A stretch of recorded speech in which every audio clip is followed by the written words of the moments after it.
Hello viewers, আসসালামু আলাইকুম। আজ আপনাদের সাথে শেয়ার করব তেলাপিয়া মাছের ভর্তা রেসিপি। আশা করি আপনাদের সবার ভালো লাগবে।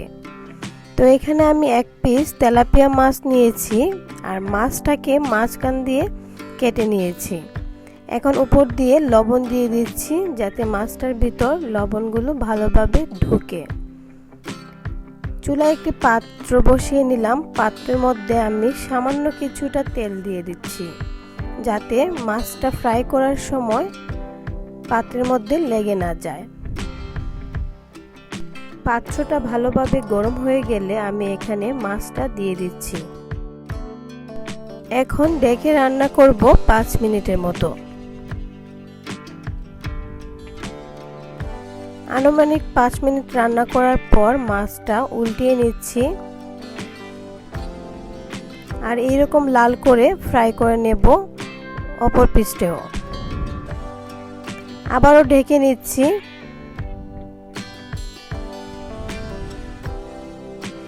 আমি এরকম করে দুইটা সাইডে খুব ভালোভাবে ভেজে নিলাম।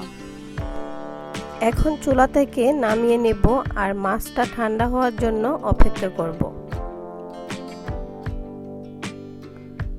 মাছটা ঠান্ডা হয়ে গিয়েছে। এই পর্যায়ে কাঁটাগুলো বেছে নিচ্ছি। তেলাপিয়া মাছে যেহেতু বেশি ছোট কাঁটা নেই তাই বাছতে এতটা কষ্ট হয় না, ইজিলি কাঁটা বেছে নেওয়া যায়।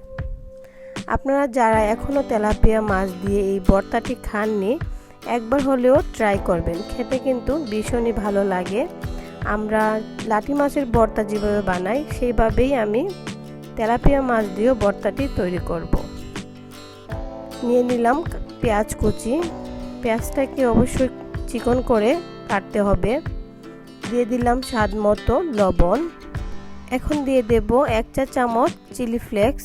এখানে আমি শুকনো মরিচটাকে ভেজে ব্লেন্ডার দিয়ে গুঁড়ো করে নিয়েছিলাম আর সেটাই দিয়ে দিলাম।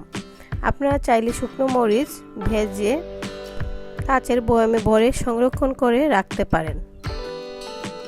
ঝালটা আমি পরিমাণ মতো দিয়ে দিলাম। আপনারা ঝাল কম খেতে চাইলে মরিচের পরিমাণটা কমিয়ে দিতে পারেন।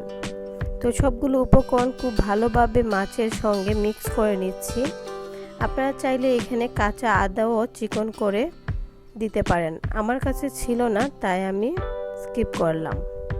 আমি আরও কিছুটা মরিচের গুঁড়ো দিচ্ছি। আপনারা এরকম করে লাটি মাছ দিয়েও ভর্তা করতে পারেন। লাটি মাছের ভর্তাও খেতে ভীষণ ভালো লাগে। তো তৈরি হয়ে গিয়েছে আমার তেলাপিয়া মাছের ভর্তা। এই ভর্তাটি দিয়ে আপনি 1 প্লেট ভাত অনায়াসে খেতে পারবেন। আজকের মতো এখানেই বিদায় নিচ্ছি। আল্লাহ হাফেজ।